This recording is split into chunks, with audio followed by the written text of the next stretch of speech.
Good morning. आज का topic है हमारा एक्स्ट्रा एम्ब्रियोनिक मेम्ब्रेन्स।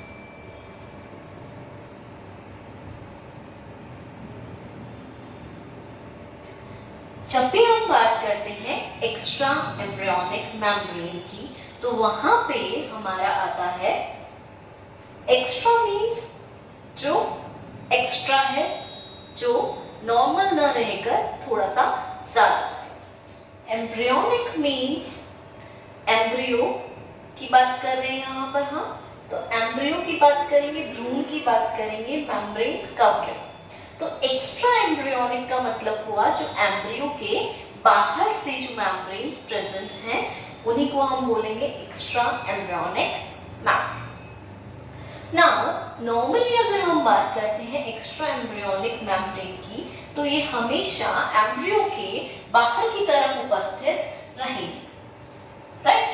और फॉर्मेशन इनका डिफरेंट लेयर्स से हो सकता है, ठीक है? सारी लेयर्स का फॉर्मेशन जरूरी नहीं है एक ही लेयर से हो, अलग अलग लेयर्स से डिफरेंट मेम्ब्रेन्स का फॉर्मेशन होता है, ठीक है? तो एम्ब्रियो का जो मेन फंक्शन परफॉर्म नहीं कर रही है, एक्स्ट्रा है, बाहर की तरफ प्रेजेंट है एम्ब्रियो के, उन मेम्ब्रेन्स को हम नाम दे रहे हैं extra embryonic membranes. Extra embryonic membranes 4 type की है।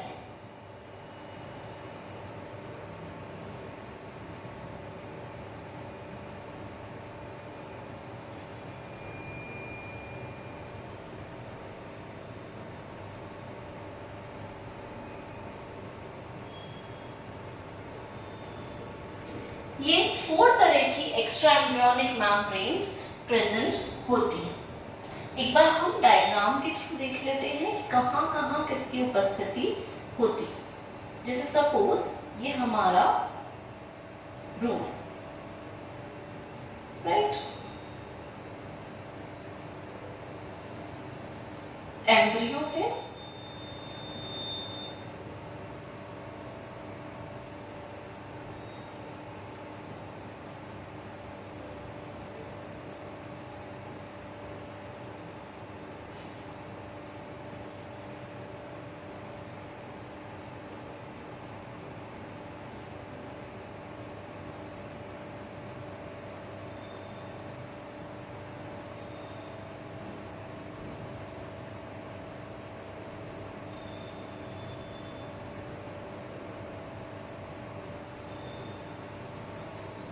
तो ये हमारी एक रफली डायग्राम है कि किस तरह से हमारी एक्स्ट्रा एम्ब्रियोनिक मेम्ब्रेन्स कहाँ कहाँ प्रेजेंट है। जस्ट भ्रूण के नीचे जो प्रेजेंट होगी उसको हम बोलेंगे योग सैक, राइट? भ्रूण के चारों तरफ जो प्रेजेंट होगी उसको हम बोलेंगे एम्नियन। पूरा भ्रूण के साथ सारी मेम्ब्रेन्स को जो कवर कर रही हैं वो है हमारी कोरियन, एंड जो भ्रूण से ही निकलकर कोरियन से पहले मर्ज कर रही है इसको हम बोलते हैं एलेनटॉइस। तो इस तरह से एक्स्ट्रा एम्ब्रियोनिक मेम्ब्रेन्स 4 टाइप की प्रेजेंट है। योग सैक भ्रूण एम्ब्रियो की जस्ट नीचे, एम्नियन एम्ब्रियो की जस्ट बाहर, कोरियन सबसे आउटर है और एलेनटॉइस। अब यहाँ पे हम बोलते हैं कि ये मेम्ब्रेन्स अलग अलग डर्मल लेयर से फॉर्म होती हैं। तो सबसे पहले हमारे पास लेयर है एक्टोडर्म,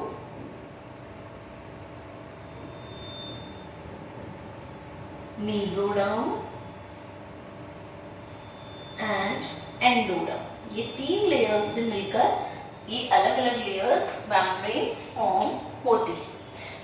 एक्टोडर्म क्योंकि बाहर की तरफ जो लेयर प्रेजेंट होगी, बाहर की तरफ प्रेजेंट है हमारे पास कोरियन, तो एक्टोडर्म और मेसोडर्म दोनों मिलके कोरियन का फॉर्मेशन करते हैं, और एक्टोडर्म और मेसोडर्म को मिला के हम बोलते हैं सोमैटोक्ल्यूर,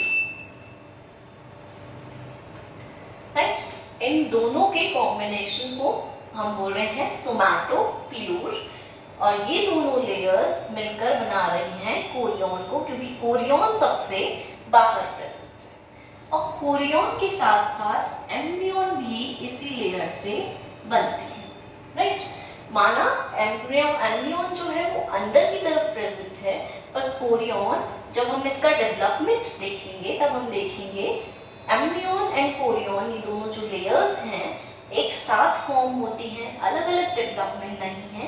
डेवलपमेंट एक साथ हो रहा है इन दोनों लेयर्स का, इसलिए ये दोनों लेयर्स हमारी सोमैटोप्ल्यूड से बनती है, that means endoderm plus mesoderm, right.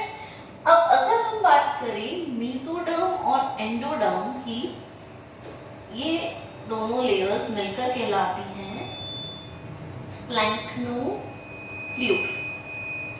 Right. स्प्लैंक्नोप्ल्यूड mesoderm और एंडोडर्म से बनेगा और बच्चा क्या हमारे पास एलेंटॉइड्स और इसी के साथ साथ यॉर्क सैक। ये दोनों स्ट्रक्चर्स अंदर की तरफ बन रहे हैं, इसलिए इनमें मेसोडर्म के साथ साथ अंदर वाली लेयर एंडोडर्म भी इन्वॉल्व है और दोनों मिलकर बना रहे हैं स्प्लैंक्नोप्ल्यूड। तो ये सब बहुत क्लियर होगा कि सोमैटोप्ल्यूड से हमारी बनती है कोरियन एंड एम्ब्रियन और स्प्लैंक्नोप्ल्यूड से हमारी बनती है एलेंटॉइड्स एंड यॉर्क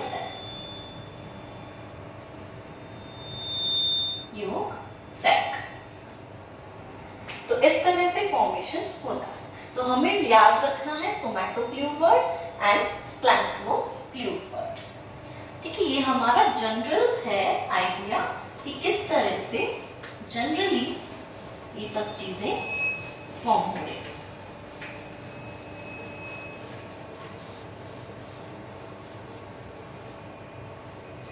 अब हम एक बार इन चारों लेयर्स के फंक्शन की बात कर लेते हैं और फिर हम इसके डेवलपमेंट की स्टडी करेंगे। तो सबसे पहले हम देखते हैं function of yolk sac.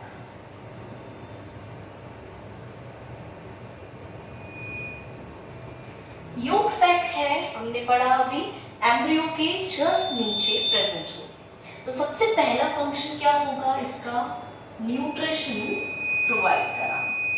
As a food जो होता है, न्यूट्रिशन जो होता है वो प्रोवाइड कराना, क्योंकि यॉर्क सैक नाम है मतलब जिसके अंदर यॉर्क प्रेजेंट है लार्ज अमाउंट में, और यॉर्क हमारा होता है डेवलपमेंट में काम करता है, एक न्यूट्रिशन की तरह वर्क करता है, और एम्ब्रियो तक अगर जाता रहेगा तो उसको डेवलपमेंट में बहुत इजी रहेगा और हेल्दी डेवलपमेंट करवाएगा। तो इस तरह से न्यूट्रिशन प्रोवाइड करना फर्स्ट वर्क है, फंक्शन है यॉर्क सैक, ठीक है। सेकेंडली, क्योंकि इसके अंदर यॉर्क अमाउंट प्रेजेंट है लार्ज अमाउंट में, तो यहाँ पर कुछ एंजाइम्स होंगे जो यॉर्क को सॉलिड स्ट्रक्चर में, अगर यॉर्क प्रेजेंट है तो उसको सिंप्लीफाई करेंगे, थोड़ा इस स्टेज में बनाएंगे कि वो ट्रैवल कर सके, राइट। मतलब एंजाइम्स इसके ऊपर वर्क करेंगे, इसको सॉलिड स्टेट से थोड़ा इस स्टेट, सेमी सॉलिड स्टेट में बनाएंगे ताकि वो इजीली ट्रैवल करके ऊपर की तरफ एम्ब्रियो तक जा सके। एंजाइम्स का फंक्शन होगा उसे सल्यूबल फॉर्म में लाएंगे, और सल्यूबल फॉर्म में लाने के बाद वो इजीली मूवमेंट करके ऊपर जा सकते हैं, राइट। अब हम अगर बात करें सल्यूबल फॉर्म में तो आ गया, लेकिन ट्रैवल किस चीज से कर रहा है, ऐसी कौन सी चीजें हैं जिससे वो ट्रैवल कर सकता है, तो वो हमारा आता है विटेलाइन आर्टरीज और vitelline veins.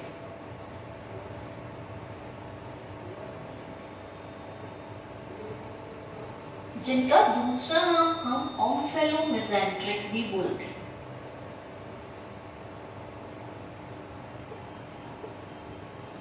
ओम्फेलोमेसेंट्रिक arteries and veins, मतलब विटेलाइन, ये जो मेम्ब्रेन्स होंगी, विटेलाइन वेसल्स होंगी, ये वेसल्स सल्यूबल फॉर्म को यॉर्क के ऊपर ट्रांसफर करेंगी एम्ब्रियो तक, और एम्ब्रियो तक लेकर जाएंगे, जिससे इजीली वहां पर उनका डेवलपमेंट प्रोसेस हो सके। तो ये सारे फंक्शंस हैं हमारे यॉर्क सैक के। नेक्स्ट फंक्शंस की बात करेंगे हम कोरियन।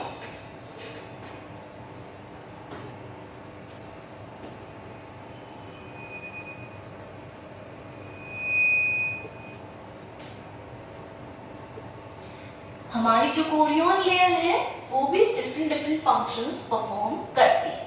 प्रेजेंट कहाँ थी? सबसे बाहर आउटर लेयर में प्रेजेंट थी। तो हम बोलेंगे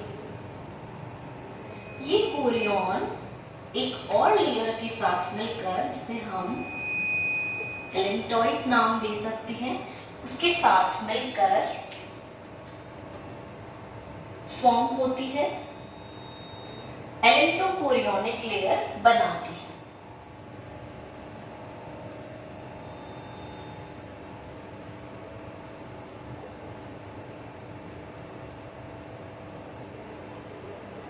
एलेंटोकोरियोनिक मेम्ब्रेन का फॉर्मेशन करती है। नाउ अगर हम बात करें इसकी, तो क्योंकि बाहर की तरफ एग की अगर हम बात कर रहे हैं तो एग ये है और ये हमारी कोरियन लेयर है, तो एग में छोटे छोटे पोर्स प्रेजेंट होंगे और उन पोर्स की मदद से ये वाली लेयर रेस्पिरेशन में हेल्प करेगी।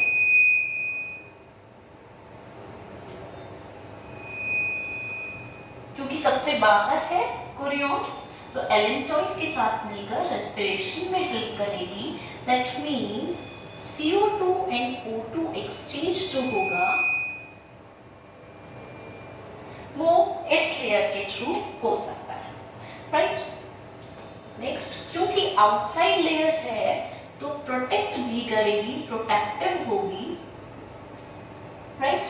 अब प्रोटेक्टिव हो सकती है बहुत सारे एक्सटर्नल फैक्टर्स से, ठीक है। बाहर कुछ भी फैक्टर होगा तो उससे वो प्रोटेक्ट करने में हेल्प करेगी। एक्सटर्नल फैक्टर में हमारा सनलाइट हो सकता है, ठीक है, टेम्परेचर चेंज हो सकता है पीएच के ग्रेडियंट में थोड़ा सा चेंज हो तो उसकी वजह से भी प्रोटेक्ट कर रही है, डायरेक्ट एम्ब्रियो पर इफेक्ट नहीं डाल रही है।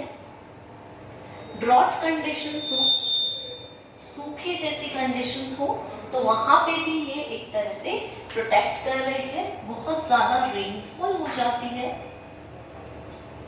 और अगर एनिमीज आती हैं तो उनसे भी कुछ हद तक ये प्रोटेक्शन प्रोवाइड करे। तो एक तरह से प्रोटेक्टिव लेयर है, एक्सटर्नल फैक्टर्स से बचाकर रख रही है।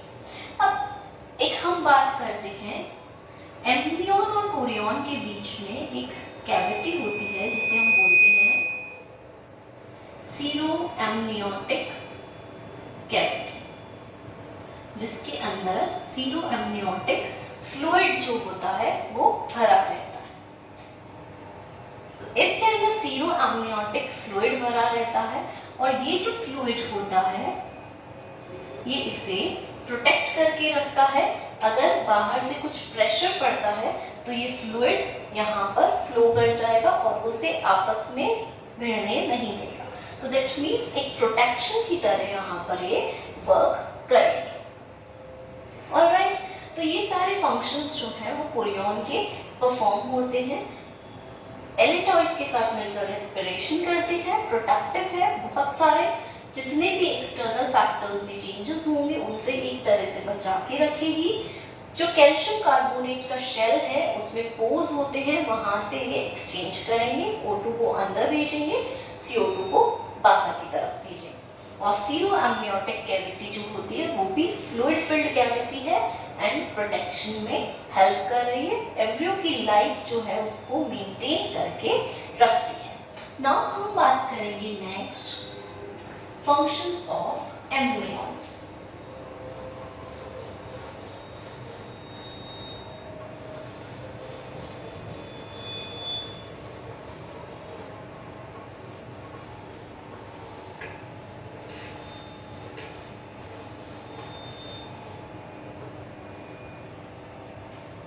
Functions of embryon। क्योंकि एम्ब्रियन लेयर जस्ट एम्ब्रियो के बाहर की तरफ प्रेजेंट थी, राइट, तो एम्ब्रियो की जस्ट बाहर की तरफ प्रेजेंट होने के कारण ये एम्ब्रियो को सबसे ज़्यादा प्रोटेक्शन देती है। तो प्रोटेक्शन की बात जब हम करेंगे तो प्रोटेक्शन तो ये दे ही रही है, प्रोटेक्टिव है, बचा के रख रही। अब अगर हम बात करें तो एम्ब्रियो का हेड इसके अंदर, इस रीजन के अंदर एम्बेडेड रहता है और इसके अंदर जो कैविटी है उसमें एम्नियोटिक फ्लूइड भरा रहता है, राइट। एम्नियोटिक फ्लूइड से इस कैविटी, ये जो कैविटी है ये फिल्ड रहती है। तो एक तरह से हम बोल सकते हैं कि ये फिल्ड है तो ये लेक जैसा एनवायरनमेंट एम्ब्रियो को प्रोवाइड करा है, लेक एनवायरनमेंट टू एम्ब्रियो। मतलब एम्ब्रियो का जो हेड है वो इसी के अंदर, इस फ्लूइड के अंदर ही एम्बेडेड रहेगा। तो उस एम्ब्रियो को लगेगा कि मेरे आसपास एक समुद्र, लेक जैसा कुछ स्ट्रक्चर प्रेजेंट है। पर ये जो होता है ये सलाइन होता है फ्लूइड जो इसके अंदर प्रेजेंट है, तो सॉल्ट्स भी इसके अंदर बहुत सारे प्रेजेंट रहते हैं, इसलिए हम बोल रहे हैं सलाइन एनवायरनमेंट ये प्रोवाइड करता है। अब क्योंकि आसपास का एनवायरनमेंट हाइड्रोलिक है, राइट, हाइड्रोलिक होने के कारण ये एक शॉक एब्जॉर्बर की तरह भी काम करता है कि बाहर से अगर कुछ भी एनवायरनमेंट में चेंजेस हुए तो शॉक लगा अगर कहीं से भी बाहर एग को, तो ये यहाँ पर शॉक एब्जॉर्बर की तरह ये फ्लूइड वर्क करेगा और उस शॉक को, ये फ्लूइड अपने आप तक सीमित रख लेगा, एम्ब्रियो तक उस शॉक को पास ऑन होने नहीं देगा। और अगर एम्ब्रियो बच जाएगा तो इसका बहुत बड़ा फंक्शन, एक तरह से रोल प्ले हो रहा है। नेक्स्ट हम बात करेंगे, कई बार एग्स क्या होते हैं, ड्राई कंडीशंस पर ले किए जाते हैं, ड्राई कंडीशंस पर जहां सूखी ड्रॉट जैसी कंडीशंस प्रेजेंट होती है, तो वहां पर ये क्या करेंगे, एक तरह से डेसिकेशन से बचाकर रखेंगे। मतलब आपस में कहीं भिड़ ना जाए, ये जो एम्ब्रियो है ये किसी और मेम्ब्रेन से ना भिड़ जाए, इसलिए यहाँ पर ये फ्लूइड फिल्ड कैविटी है जो डेसिकेशन से उसे, कहीं पे भी घिसने से उसे बचाकर रखेगी, जिससे इसका डेवलपमेंट कंप्लीट हो, कोई भी पार्ट लॉस्ट ना हो या इंजर्ड ना, कोई इंजरी नहीं होनी चाहिए, इसलिए डेसिकेशन से भी प्रिवेंशन करते हैं।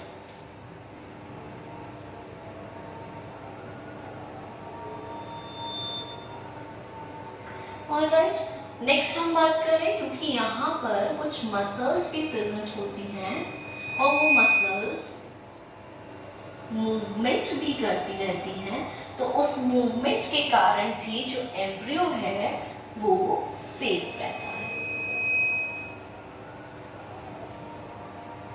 और फ्लूइड उसे प्रोटेक्ट करके रखता है। तो ये सारे हमारे फंक्शंस हैं एम्नियन के, जो कि जस्ट एम्ब्रियो के बाहर की तरफ प्रेजेंट है और फ्लूइड फिल्ड कैविटी की तरह वर्क कर रही है, राइट।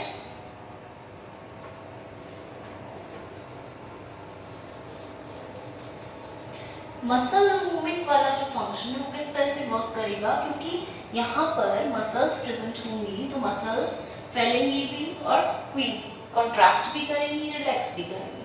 तो इस तरह से क्या होगा, ये इधर उधर ढुल सकता है, इसका मूवमेंट इधर हो गया सपोज, तो अगर यहाँ पे फ्लूइड नहीं होता तो ये डायरेक्ट इस मेम्ब्रेन से भिड़ सकता था, लेकिन क्योंकि यहाँ पे फ्लूइड प्रेजेंट है तो मसल मूवमेंट भी हो रहा है, तो भी ये अपने आप को सेव करके रख पा रहा है वहीं पे उस जगह पे।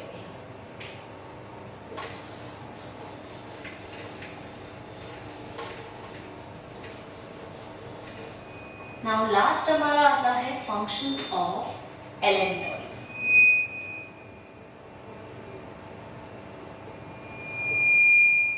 इस एलेंटॉइड्स लेयर की अगर हम बात कर रहे हैं तो एलेंटॉइड्स लेयर के मोस्टली नॉर्मली हम बात करेंगे तो दो फंक्शंस।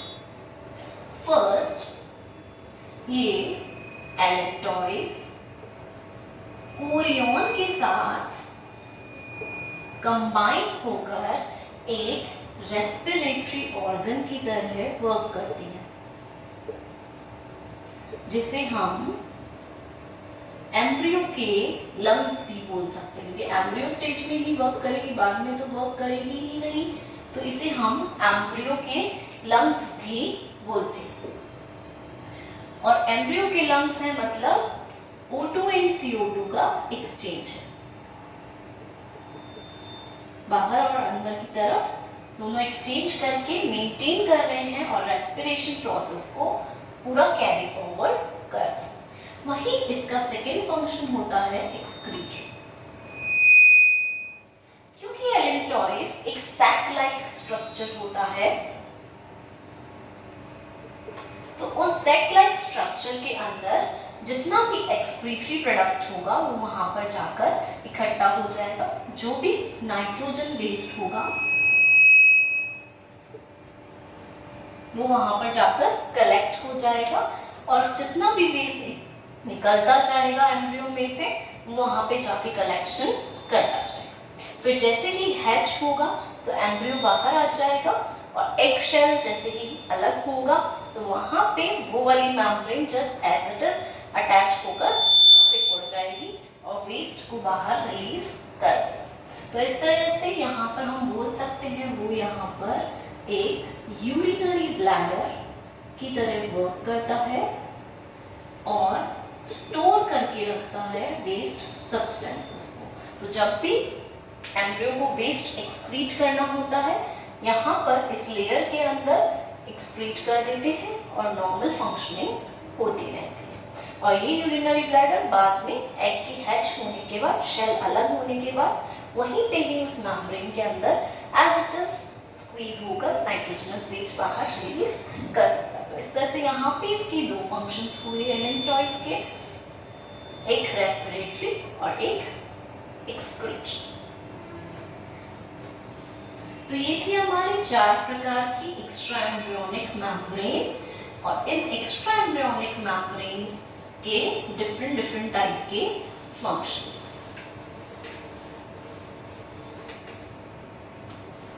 अब हम बात करेंगे इन एक्स्ट्रा एम्ब्रियोनिक मेम्ब्रेन के डेवलपमेंट की।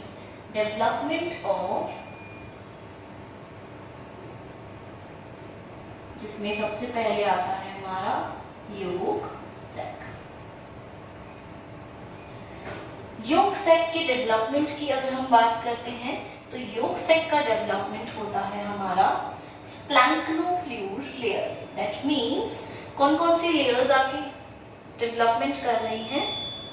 एक होगी हमारी एंडोडर्म, एक होगी हमारी मेसोडर्म। क्योंकि मैंने कहा था योग सैक एम्ब्रियो की जस्ट नीचे की तरफ प्रेजेंट है, तो अंदर है प्रेजेंट, और अंदर प्रेजेंट होने के कारण ही एंडोडर्म का यूज यहाँ पे डेवलपमेंट में होगा। तो एक बार देख लेते हैं इसको। डेवलपमेंट हो रहा है यहाँ पर स्प्लैंक्नोफ्लूर से मेसोडर्म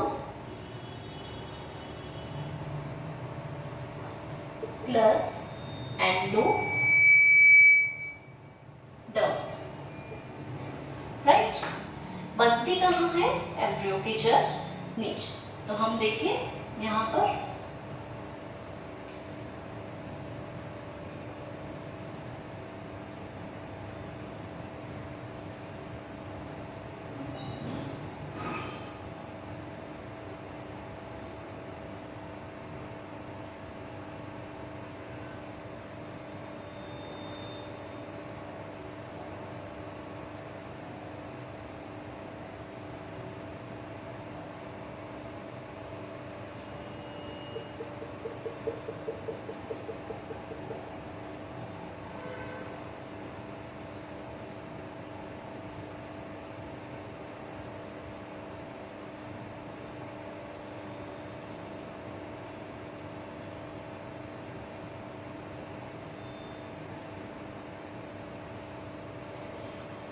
ठीक है, ये हमारा एम्ब्रियो बन रहा है। ये नोटोकॉर्ड है ऊपर की तरफ, ये है हमारी सबसिफेलिक पॉकेट, ये है हमारी सब कॉर्डल पॉकेट, राइट। ये है हमारी फोरगट, ये है हमारी हाइंडगट, ये है हमारी मिडगट। और यहाँ पे सपोज प्रेजेंट, राइट। तो यहाँ पे हुआ क्या, सबसे पहले दोनों लेयर्स ने मिलकर एक्सटैंड करना स्टार्ट किया। जैसे जैसे वो अपने आप को एक्सटैंड करती जा रही हैं, हम यहाँ ऑब्जर्व कर रहे हैं कि दो तरह की पॉकेट्स का फॉर्मेशन हुआ, एक सबसिफेलिक पॉकेट, एक सबकॉर्डल पॉकेट्स। देखो यहाँ पॉकेट जैसे स्ट्रक्चर्स बनने को दिख रहे हैं। अब क्योंकि सबसिफेलिक इसलिए बोल रहे हैं क्योंकि ये हेड रीजन के नीचे की तरफ या हेड रीजन के साइड की तरफ प्रेजेंट है, क्योंकि यहाँ पर हमने फोरगट बनाई है। ये हमारी एलिमेंट्री कैनाल है, इस तरह से फॉर्म होगी। तो एलिमेंट्री कैनाल में सबसे पहले आती है फोरगट, देन बीच वाली मिडगट एंड देन लास्ट वाली हाइंडगट। तो दोनों लेयर्स ने मिलकर, मेसोडर्म प्लस एंडोडर्म ने मिलकर पॉकेट्स बनाई, और ये कॉर्डल रीजन है, एंड रीजन है, पीछे का लास्ट का पोस्टीरियर रीजन है, इसलिए यहाँ पर इसको हम नाम दे रहे हैं सब कॉर्डल पॉकेट। तो इस तरह से दो टाइप की पॉकेट्स बनी, इन्होंने अपने आप को एक्सटैंड किया लेयर्स ने, मेम्ब्रेन्स ने, और दो पॉकेट्स का फॉर्मेशन किया, ठीक है। अब नेक्स्ट स्टेज में अगर हम बात करते हैं इसी डायग्राम की,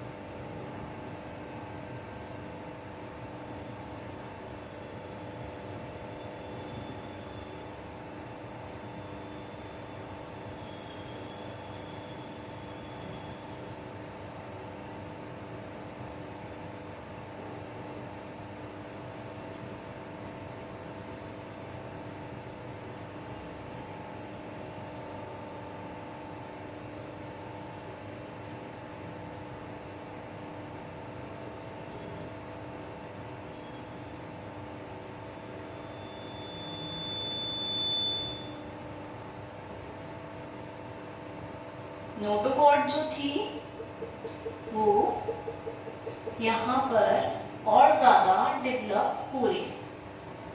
ये नोटोकॉर्ड डेवलप हुई, ये हमारी थी फोरगट, हिंडगट, मिडगट।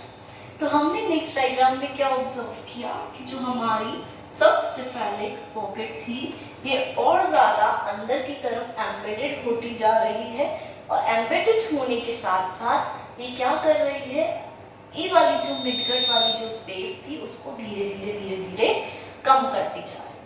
और जैसे जैसे ये लेयर धीरे धीरे इस स्पेस को कम करती जाएगी, वैसे वैसे हम ऑब्जर्व करेंगे कि ये पास में आता जाएगा, और ये दोनों पॉकेट्स एक दूसरे के बिल्कुल पास में आते जाएंगे, राइट।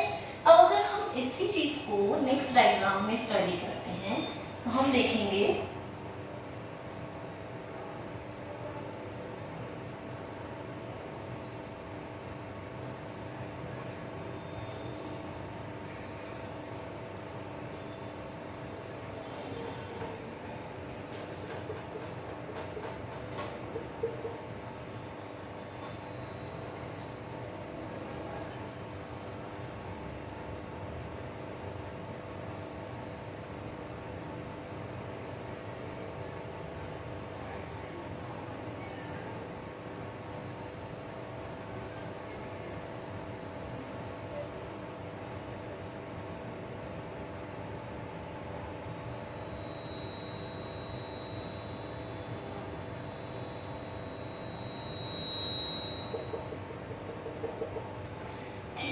धीरे धीरे एक्सटैंड करते करते दोनों लेयर्स ने अपने आप को कम किया, तो मिडगट वाली जो जगह थी, जो गैप था, वो और धीरे धीरे कम होता गया, बिल्कुल कम हो गया, और नीचे धीरे धीरे उसने जाते जाते नीचे बिल्कुल योग को यहाँ पर कवर कर दिया। अब क्या हुआ, yolk sac बन गया है, फॉर्म हो गया है, इसको हम बोल रहे हैं yolk sac। और जिस एरिया से yolk sac अटैच्ड है उसे हम बोल रहे हैं yolk stalk। राइट, एक बार देख लेते हैं। दोनों पॉकेट्स धीरे धीरे धीरे धीरे फोल्ड हो रही है, पॉकेट्स फॉर्म कर रही है। पॉकेट्स फॉर्म करने के बाद धीरे धीरे वो क्लोज हो रहे हैं, एक दूसरे के पास आ रहे हैं और बिल्कुल नीचे की तरफ एक सैक जैसा स्ट्रक्चर फॉर्म कर रहे हैं।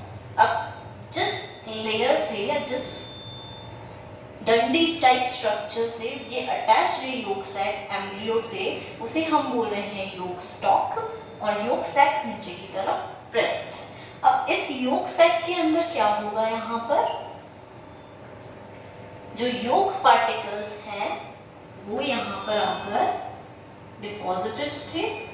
तो ये जो मेम्ब्रेन्स हैं ये कुछ एंजाइम्स को सिक्रीट करेंगी जिससे कि ये yolk सल्यूबल फॉर्म में, पहले इनसल्यूबल फॉर्म में था इसलिए एक जगह पे डिपॉजिट है, तो इसके कारण yolk क्या होगा, सल्यूबल फॉर्म में आ जाएगा। और सल्यूबल फॉर्म में आने के कारण ये ऊपर की तरफ एम्ब्रियो की तरफ मूवमेंट कर पाएगा। तो एम्ब्रियो की तरफ मूवमेंट करने के लिए इसे चाहिए होगा ओम्फेलोमेसेंट्रिक आर्टरीज एंड ओम्फेलोमेसेंट्रिक वेन्स।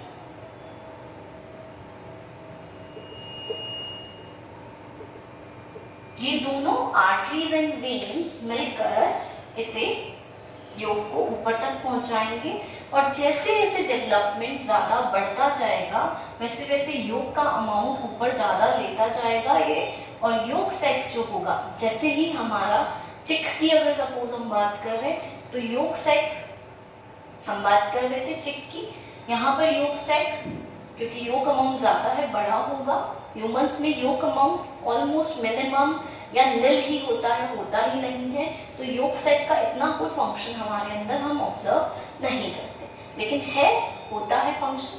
ऐसे ही यहाँ पर हम बात करेंगे तो जैसे जैसे डेवलपमेंट इसका होता जाएगा ये yolk sac, क्योंकि योग ऊपर यूज में लेते जा रहे हैं, सल्यूबल फॉर्म में ऊपर जाता जा रहा है, तो ये योग जो है क्योंकि खत्म हो जाएगा यहाँ से, इसलिए yolk sac बिल्कुल का बिल्कुल सिकुड़ जाएगा और फिर इतना ज़्यादा फंक्शनल इसका नहीं रहेगा। मोस्टली डेवलपमेंट के टाइम पे ही, डेवलपिंग टाइम पे ही इसका फंक्शन रहता है और बाद में धीरे धीरे ये अपनी साइज में कम होता जाता है।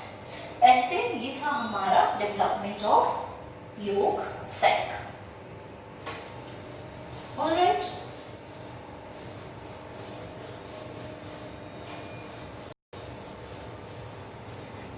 नेक्स्ट हम बात करेंगे development of chorion and embryo।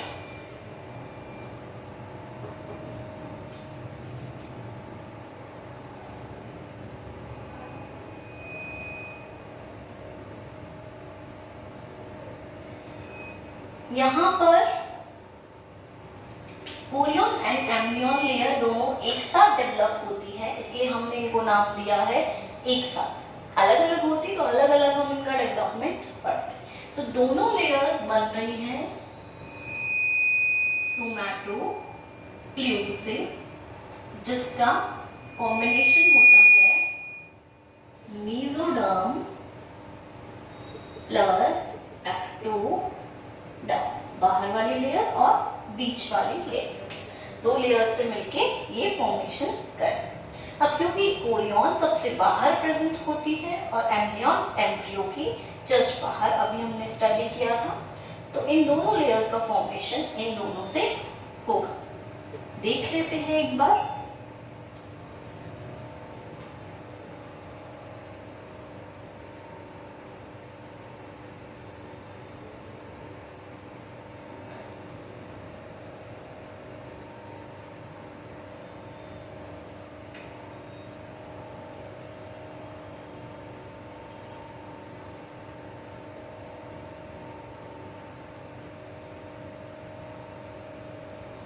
ये है हमारा एम्ब्रियो।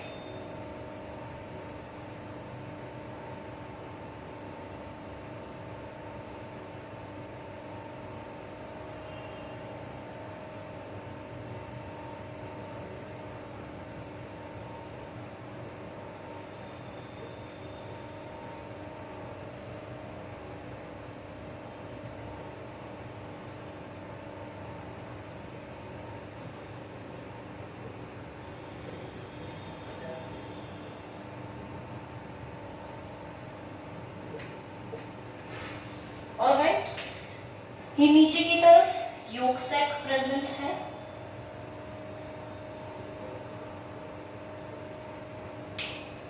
ठीक है।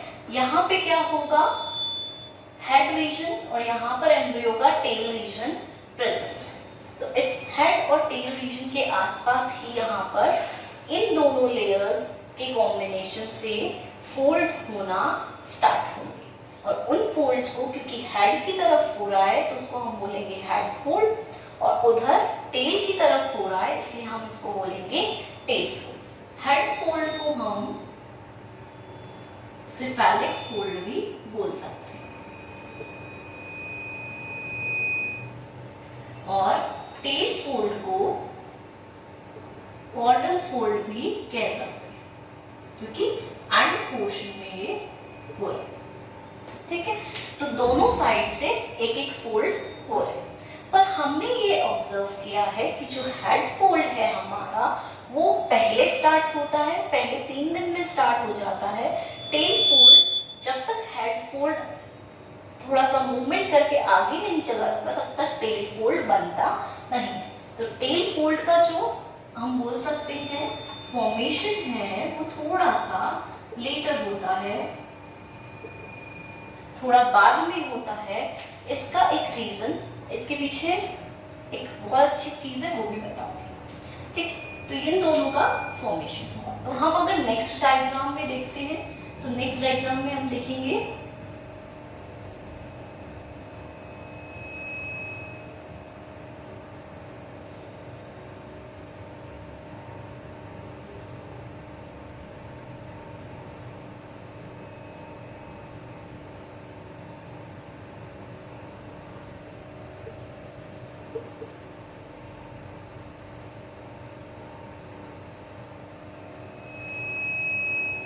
इस तरह से नेक्स्ट डायग्राम में देखने को मिलता है हमें। थोड़ा छोटा बना दिया मैंने, होगा साइज सेम ही। तो नेक्स्ट डायग्राम में हम देख रहे हैं हेड फोल्ड थोड़ा आगे बढ़ गया है और टेल फोल्ड का डेवलपमेंट भी स्टार्ट हो गया, और वहीं ये दोनों जो साइड्स हैं यहां से भी कुछ फोल्ड्स निकलना स्टार्ट करते हैं, यहां से भी और पीछे से भी, ठीक है। तो इस तरह से क्या होगा, 4 प्रकार के फोल्ड्स यहाँ प्रेजेंट हैं, एक हेड फोल्ड, एक टेल फोल्ड और 2 लेटरल फोल्ड, जो कि साइड पोर्शन से हो रहे हैं ये, इसलिए हम इन्हें बोलेंगे लेटरल फोल्ड्स। तो नेक्स्ट स्टेज में अगर हम इसी में बना दूं मैं, नेक्स्ट स्टेज में अगर हम बात करेंगे तो ये हमारा एम्ब्रियो था। अब यहाँ पर क्योंकि ये सारे फोल्ड्स आगे जाते जा रहे हैं,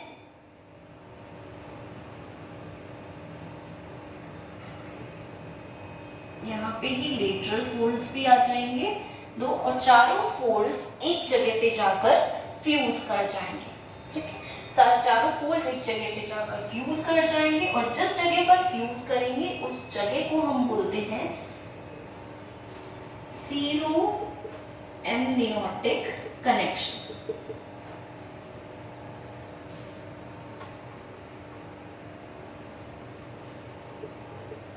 जहां पे जाके फ्यूज हो रहे हैं चारों फोल्ड्स एक साथ, उसको हम बोल रहे हैं सीरो एमनियोटिक कनेक्शन। और यहाँ पर एक स्कार जैसा मतलब एक निशान रह जाता है जिस जगह पे चारों मिले।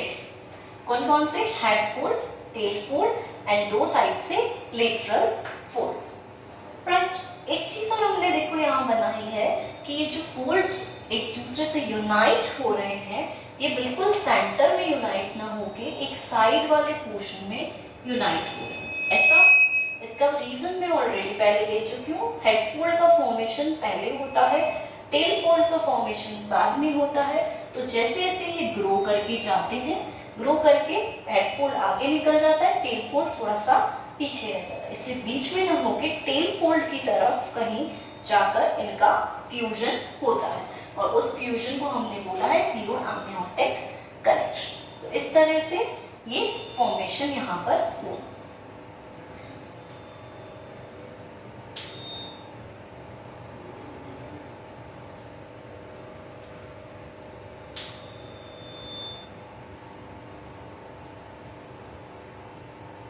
राइट। अब हम नेक्स्ट डायग्राम में देखते हैं।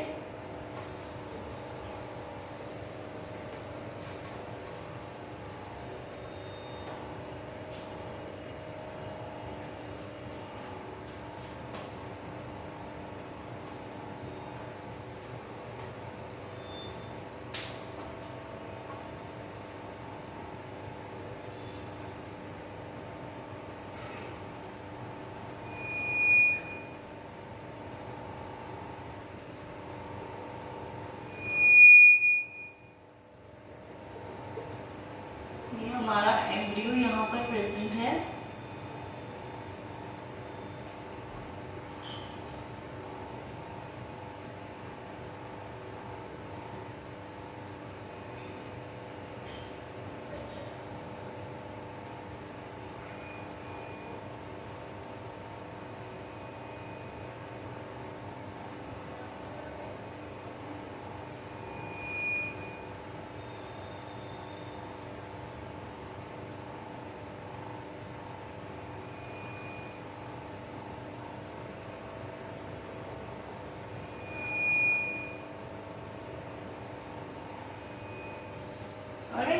तो क्योंकि इस तरह से डेवलपमेंट हो रहा था, राइट, तो ये वाली लेयर हमने बोला यहाँ पे आई, फ्यूज करी और सारी लेयर्स यहाँ पर आकर फ्यूज करके इस तरह का स्ट्रक्चर बना। अब स्कार कहीं यहाँ पे हमें देखने को मिलेगा। तो ये स्ट्रक्चर बन गया।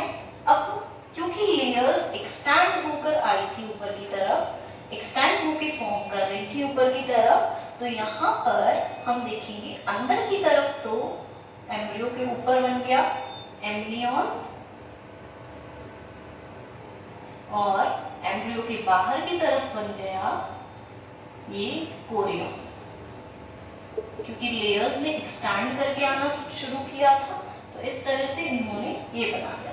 एम्नियन के अंदर अब एमनियोटिक फ्लूइड बन जाएगा और कोरियन और एम्नियन के बीच में भी एक सीरो एमनियोटिक कैविटी प्रेजेंट होगी, जिसे हम बोलते हैं, जिसके अंदर सीरो एमनियोटिक फ्लूइड प्रेजेंट रहेगा।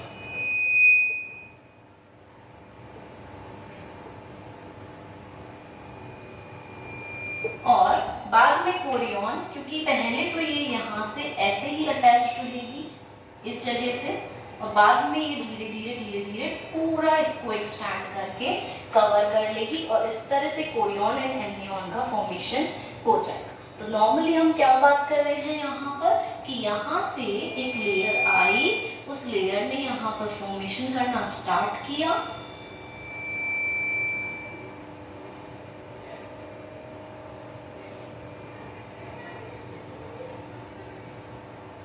ठीक है, इस तरह से यहाँ फॉर्मेशन करना स्टार्ट किया, दोनों आपस में मिक्स हुए, मिक्स होते ही सीरो एमनियोटिक कनेक्शन बनाया और कनेक्शन बनाने के बाद दोनों अलग हो गई लेयर्स, अंदर वाली अंदर रह गई, बाहर वाली बाहर रह गई। इनके फंक्शंस हम ऑलरेडी पढ़ चुके हैं डिटेल के अंदर।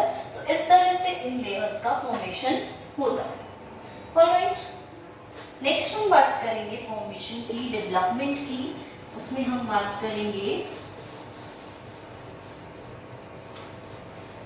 एलेंटॉइड्स की।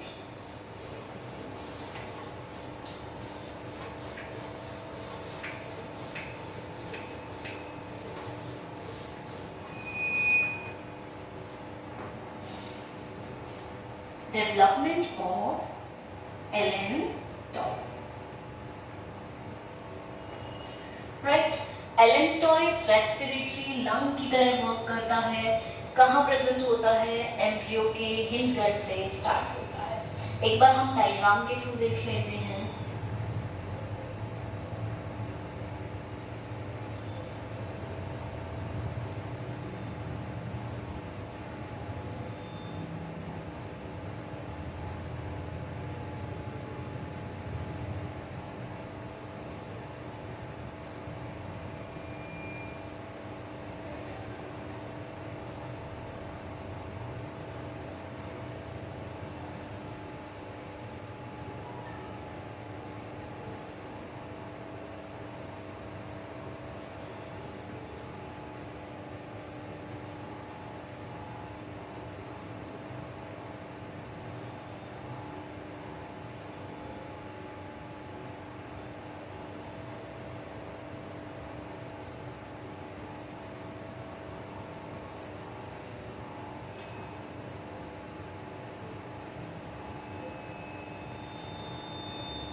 ठीक है, ये है हमारी एलेक्ट्रॉइस लेयर। ये जो मैंने मार्क की है ये पूरी हमारी एलेक्ट्रॉइस लेयर है।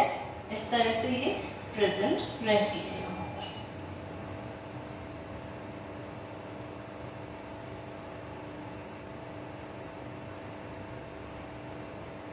हमेशा एलेक्ट्रॉइस लेयर का फॉर्मेशन होता है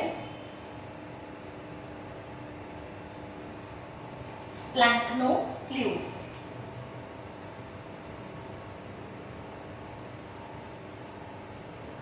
That means mesoderm plus endoderm, अंदर वाली लेयर प्लस बीच वाली लेयर से इसका फॉर्मेशन होगा। ये है हमारा एल्ब्यूमिन, ये एल्ब्यूमिन सैक, ये है हमारी एलेक्ट्रॉइस,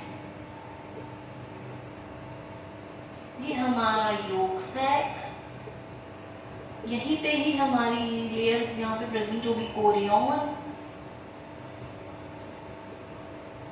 ये हमारा एम्ब्रियो, ये हमारे एम्ब्रियो का इस साइड है हेड रीजन, राइट, इस तरह से प्रेजेंट है।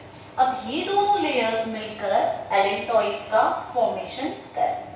पर जब भी हम एलेक्ट्रॉइस के फॉर्मेशन की बात कर रहे हैं तो एलेक्ट्रॉइस का फॉर्मेशन, क्योंकि ये हेड रीजन है तो ये एम्ब्रियो का होगा इस साइड टेल रीजन, और एम्ब्रियो की हाइंड गट जो होगी वो यहीं पे ही प्रेजेंट रहेगी। तो इस दोनों लेयर्स के मिक्सचर से, कॉम्बिनेशन से एम्ब्रियो के हाइंड गट वाले रीजन से एलेक्ट्रॉइस लेयर का फॉर्मेशन स्टार्ट होता है। तो यहाँ से ये दो पार्ट्स में डिवाइड होती है। एक होता है प्रॉक्सिमल रीजन, एक होता है डिस्टल रीजन। प्रॉक्सिमल रीजन का मतलब हुआ कि पास वाला रीजन, जो पास में प्रेजेंट है एम्ब्रियो के। तो यहाँ प्रॉक्सिमल रीजन इतना बड़ा नहीं होता, छोटा सा रीजन है जिसको हम एलेक्ट्रॉइक स्टॉक के नाम से भी जानते हैं।